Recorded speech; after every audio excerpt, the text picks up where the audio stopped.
நீங்கள் எல்லோரும் கேட்ட கேள்விக்கு தான் இந்த வீடியோவில் நான் பதில் சொல்ல போகிறேன். அதாவது நீங்கள் எல்லோரும் என்ன கேட்டிருந்தீங்கன்னா, நீங்கள் வீட்டு வேலைக்கு போகிறீங்களே அது உங்களுக்கு கஷ்டமாக இல்லையா, நீங்கள் உங்கள் இஷ்டத்துக்கு தான் அதுக்கு போகிறீங்களா இல்லை யாரோட வற்புறுத்தலாவது இதுக்கு போகிறீங்களான்னு சொல்லி கேட்டிருக்கீங்க.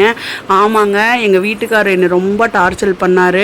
ஏதாவது ஒரு வேலைக்கு போய் தான் நீ ஆகணும், எனக்கு வருமானம் வேணும், எனக்கு சம்பாரிச்சு கொடுன்னு சொல்லி என்னை ரொம்ப டார்ச்சர் பண்ணார். பாப்பா பிறந்த புதுசில் என்னால் வேலைக்கே போக முடியல. கடைசியில் அவரோட டார்ச்சர் தாங்க முடியாமல் தாங்க நான் இந்த வீட்டு வேலைக்கே போனேன். அப்படி சொல்லுவேன்னு நினைக்கிறீங்களா? கிடையவே கிடையாதுங்க. எங்கள் வீட்டுக்கார் வேலைக்கே போகக்கூடாதுன்னு தாங்க என்னை சொன்னார். அதுவும் வீட்டு வேலைக்கு வேண்டவே வேண்டான்னு சொன்னார். ஒழுங்காக வீட்டில் இரு, நான் கொண்டு வந்து வச்சு கொடுக்குறது கஞ்சோ கூழோ அதை குடிச்சிட்டு கம்முன்னு வேலைக்கும் போவேனா, அதுலேயே வீட்டு வேலைக்கு போகவே வேண்டான்னு சொன்னாருங்க. ஆனால் நான் தான் நீங்கள் இப்போ ரொம்ப கடனில் கஷ்டத்தில் இருக்கிறீங்க, அப்போ நீ என்னமோ பண்ணி எப்படியோ கடனை கட்டுன்னு சொல்லி என்னால் சாதாரணமாக இருக்க முடியல. என்னால் முடிஞ்ச ஹெல்ப்பு, என்னால் ஒரு 1000 ரூபாவோ 2000 3000 என்னால் எவ்வளோ கொடுக்க முடியுமோ நான் அதை கொடுத்து உதவி பண்ணுறேன்னு சொல்லி தாங்க இந்த வீட்டு வேலைக்கு நான் போனேன். உன்னான வீட்டு வேலைங்கிறனால இது கேவலம்னு சில பேர் நினச்சி என்கிட்ட சொல்கிற மாதிரி எனக்கு ஒரு இது தோணுது. வீட்டு வேலையில் என்னங்க கேவலம்? நம்ம வீடு எப்படியோ அப்படி தாங்க நம்ம அடுத்தவங்க வீட்லேயே வேலை செய்கிறோம். நான் இந்த வீட்டில் நிஜமாலுமே எனக்கு பிடிச்சி தான் இந்த வேலைக்கு நான் போனேன். இந்த வேலை எனக்கு ரொம்பவே பிடிச்சிருக்குதுங்க. நான் பானிபூரி கடை தான் ஃபஸ்ட்டு வச்சுருந்தேன். பாப்பாவை வச்சுட்டு நம்மளால் வெளி வேலைக்கு போக முடியாது, ஸோ நம்ம ஓன் பிஸ்னஸ் பண்ணான்னு சொல்லி நான் பானிபூரி கடை தான் வச்சுருந்தேன். அப்போ பானிபூரி கடை வச்சுருந்தப்போ கடையில் எல்லா நாளும் வியாபாரம் ஓடுன்னு சொல்ல முடியாது. சில நாள் வியாபாரம் ஓடும், சில நாள் வியாபாரம் ஓடாமல் இருக்கும். அப்போ எங்கள் அம்மா தானே என் கூட கடையிலேருந்து என் கூட பார்த்துக்கிறாங்க. அப்போ எங்கள் அம்மா கடையில் சொல்லியிருப்பாங்க போல். எங்கள் அம்மா ஒரு ஹோட்டலில் வேலை செய்கிறாங்க. அங்கே ஒரு அக்கா சொல்லியிருக்கிறாங்க, இந்த மாதிரி அவங்க வீட்டு பக்கத்தில் ஒரு அக்கா இருக்காங்க. எங்கள் அம்மா வேலை செய்கிற கடையில் ஒரு அக்கா, அவங்க வீட்டுக்கு பக்கத்தில் ஒரு அக்கா இருந்துக்கிட்டு இந்த மாதிரி ஒரு பேங்க்கில் ஒர்க் பண்ணுற ஒரு சாருக்கு வீட்டில் சமைக்கணும், ஒரே ஒரு சிங்கிள் ஆள் தான் இருக்கிறாரு, அவருக்கு சமைச்சு வைக்கிற மாதிரி இருக்கும், யாராவது போவாங்களான்னு கேட்டப்போ தான் எங்கள் அம்மா என்கிட்ட கேட்டாங்க. நான் போகிறேம்மான்னு நான் சொன்னேன். ஆனால் இதில் என்ன ஒரு இதுனா, நான் இந்த வேலைக்கு போகிறதுல எனக்கு அமௌண்ட் புரோஜனமாக இல்லைன்னு நான் சொல்லுவேன். இந்த டைமில் எனக்கு இல்லை, ஃப்யூச்சரில் இருக்கலாம், பட் இப்போ இல்லை. நான் ஏன் சொல்கிறேன்னா, எங்கள் வீட்டுக்கும் இந்த சாரோட வீட்டுக்கும் ரொம்ப தூரம்.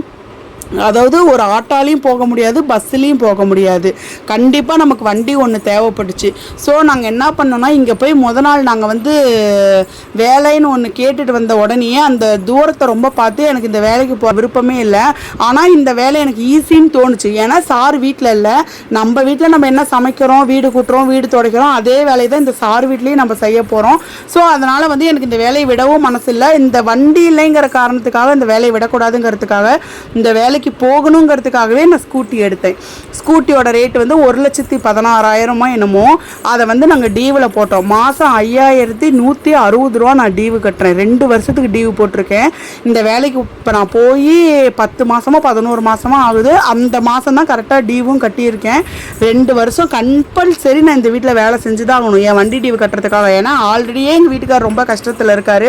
இந்த வேலையை விட்டு நான் நின்றுட்டேன்னா இன்னமும் இந்த சமயம் அவர் தலையிலேயே வந்துடும்.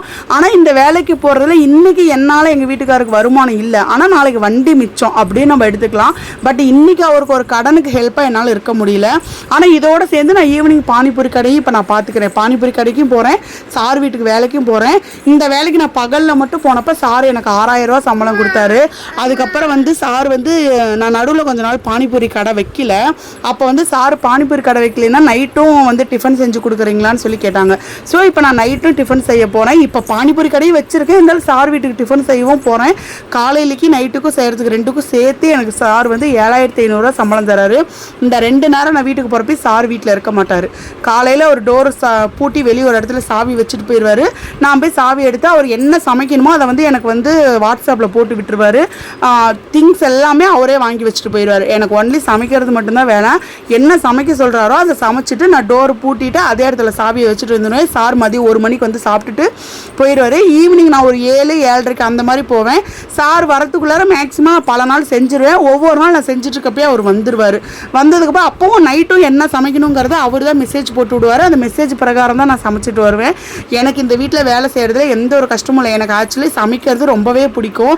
அதுலேயும் எனக்கு எப்படின்னா, நான் சமைக்கிறது ஒருத்தர் சாப்பிட்டு பார்த்துட்டு அது நல்லா இருக்குன்னு சொன்னால் எனக்கு அதில் ரொம்பவே சந்தோஷம். இவர் சார் ஓரளவுக்கு நான் சமைக்கிற எல்லா டிஷ்ஷுமே, அவர் ஆந்திராக்காரரு, அவருக்கு தமிழ் தெரியாது, இங்கிலீஷில் பேசுவார், இல்லாட்டி தெலுங்கு தெலுங்கில் தான் பேசுவார். எனக்கு அந்தளவுக்கு புரியாது. ஆனால் அவர் வந்து ஒரு டிஷ்ஷை திருப்பி திருப்பி கேட்டாருன்னா ஸோ அவருக்கு அந்த டிஷ் பிடிச்சிருக்கு அப்படிங்க நானாகவே நினச்சிக்குவேன். அந்த மாதிரி நான் செஞ்ச பல டிஷ் அவர் சாப்பிட்ருக்காரு. ஒரே ஒரு டிஷ்ஷில் வேஸ்ட் ஆயிடுச்சு. கத்திரிக்காய் பொரியல் பண்ணியிருந்தேன். ஆனால் அதில் என்ன பண்ணியிருக்கேன், சுத்தமாக உப்பே போடாமல் விட்டுருக்கேன். அவர் சாப்பிட்டு பார்த்துட்டு உப்பு போட்டிருந்துருக்கலாம், ஆனால் அவர் உப்பு போடலை.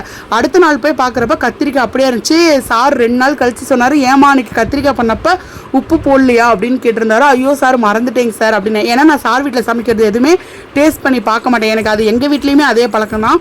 ஸோ இப்படி தான் வந்து நான் சார் வீட்டுக்கு வேலைக்கு போனேன். யாரோட வற்புறுத்தலுக்கு போகல, என்னோட சொந்த முயற்சிக்கு சந்தோஷத்துக்கு தான் போகிறேன்.